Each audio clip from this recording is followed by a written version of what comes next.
The worst betrayal of my life. My ex 23F and me 24F. Cheating and backstabbing is mentioned below. Trigger warning, assault is mentioned below. Background before betrayal. So last year, I was at a different, low place in my life. I was staying on my aunt's couch and going back to school trying to find work post-grad. I met this girl on a dating app. Her name on there was not her real name. Red flag. At the time I was very lonely and already felt like a failure in life, so when she reached out to me and wanted to take me on a date, I was excited nonetheless. She was an hour away and I only had a car, so I drove to see her and we had our first date at this Japanese restaurant and hit up a few bars after. At the time, I was 23 and I didn't have much dating experience before being an overweight black girl can possibly be the reason for that. She then said she got us a hotel to stay at because she knew I probably wasn't going to be comfortable staying at her place. She had her own apartment. I thought that was a green flag and that we both got separate beds, etc. We did end up having the first date and it was probably one of the best nights I had in a long time. Ever since that day we've been inseparable. Within the first month of our relationship she asked to be my GF and said, "I love you." During red flag. I noticed we then spent a lot of time together drinking and smoking to numb the pain. Red flag. Going to the movies, going on walks near the beach, etc. I got a job near her apartment. I started staying there almost every day for about 3 to 4 months. She made me feel welcome, and even though we indulged in plenty of numbing activities especially on weekends or after work, red flag, I thought we had such a special bond. I was able to be so authentically myself and would rarely feel any judgment. It was a fairy tale. Also, she was skinnier than me and she used to be bigger. This comes into context later. At the 4-month mark, she had to cancel her lease due to some crazy event with her neighbor, and now she on the verge of facing homelessness. She'd been homeless before growing up and even admitted to me during the beginning months of our relationship that her upbringing was extremely chaotic and traumatic. Her brother saw her, her mother was a narcissist and she was the lost and forgotten child, and her sister was her first bully and was heavily gang affiliated. So knowing this, I couldn't have let her be homeless again, even if it means she would have to live in my car to get back on her feet. Red flag. And was trying to be a fixer, so she tried living with her GMOM and she ended up kicking her out. I had to move back with my parent and I begged my parents to let her stay with us for a few months just until we save up to get our own place. They agreed only because, similar to her upbringing, my mom was a homeless youth. The worst decision of my life that led to the worst betrayal. All a bunch of red flags ignored that caused a bunch of pain later. After my poor decision making and letting her stay with us for 2 months. Things were going so well until it wasn't. It was hard finding work near me because I didn't live in a city area where she was from. Also, we both were trying to get on our feet to move to NC. As we were both yearning for a new start, we both trying looking for jobs, etc. And we would indulge in more numbing activities more frequently. Red flag. She then got a job at a warehouse and I used to pick her at 4 a.m. every day and drop her off at 6 p.m.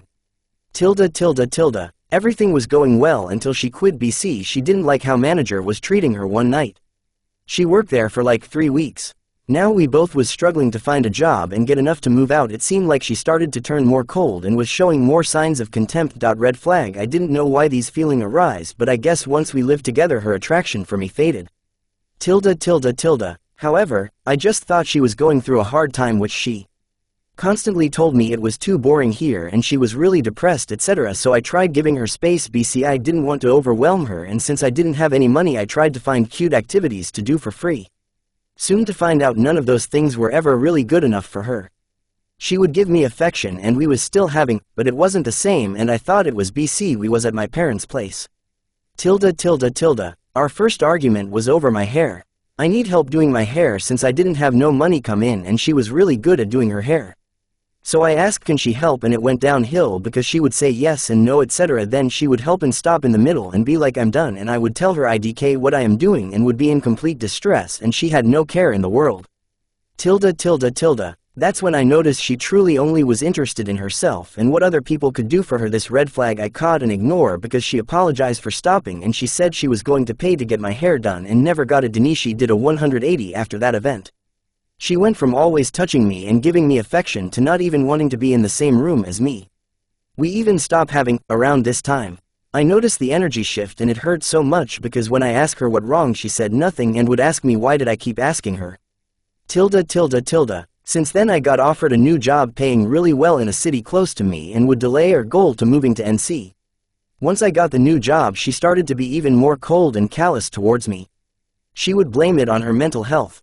She would ignore me while I was talking to her, make harsh comments about my looks, complain about everything that was not benefiting her, etc. Red flag. I struggle with my mental health as well, so her behavior shift made me go down a dark spiral. I suffer with MDD, GAD, and PTSD. Still, I had hope we can go back to how things were before once we get on our feet. She stated that she was asexual, etc., so I was getting used to her new changes. Red flag. Betrayal. One day she said she was hanging out with this friend.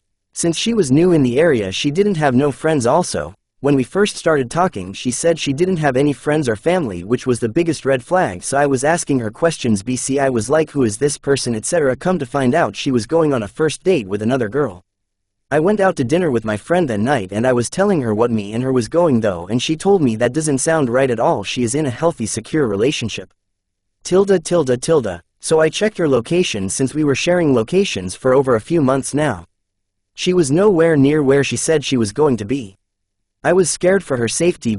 I knew she didn't know anyone in this whole area. It showed her near the woods. I got proof and in a big lake, so I got my friend to come pull up on her. She wasn't answering any of my calls and my mother calls. I asked my mom to call. I was scared, so I think this girl is dead or something really fucked up is going on. I found her in the car with another girl and I called her name. She looked my way and then looked back at the girl. She then proceeds to pull off with the girl she doesn't know. So then she came back to my parents' place and acted like she was sick and apologized for not notifying me about the change of locations or for texting me that day and apologized for pulling off. She said that her friend took her to the emergency room. She went to sleep in our bed upstairs.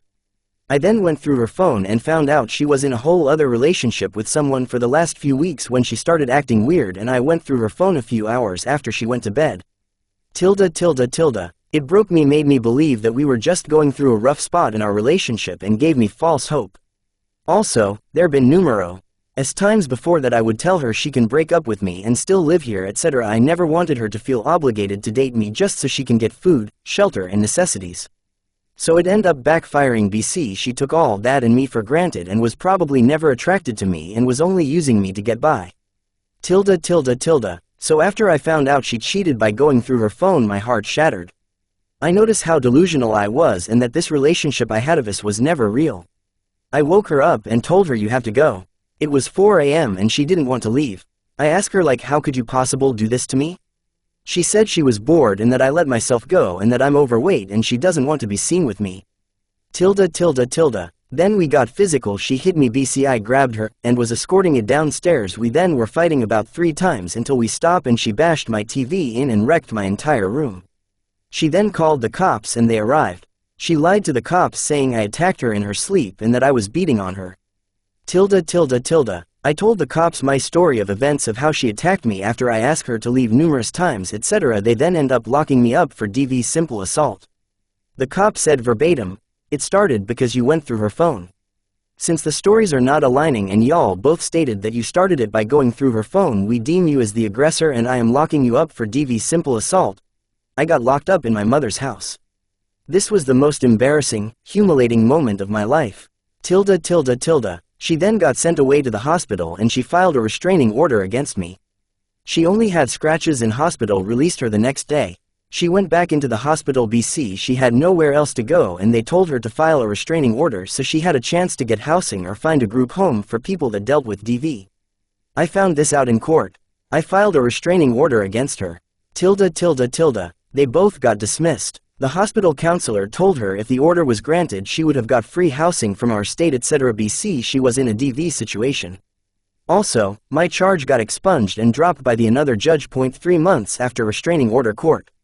All of this was 6 months ago today and I haven't heard from her since. She left all her belongings at my place. I gave all her clothes to Goodwill and I found documentation showing that she has done this to 2 other men that were in their 40s before. She told me she haven't dated guys since early high school, etc. These other restraining order and charges she got on these men happened a year and 2 years prior to us meeting. On the paperwork it states that they were in a relationship. My life has been completely altered by this event. I have been going to therapy consistently before, during, and after all this happens. Which I can say is truly the only reason I am alive today. I am aware that my desperation and low self-worth has put me in this position. I hope anyone that read this can see the lessons and know that you are worthy and deserving of a love worthwhile no matter how you look. This situation truly showed how loving, genuine, and kind I am. I was a chronic people pleaser and habitual fixer, and that is what landed me here.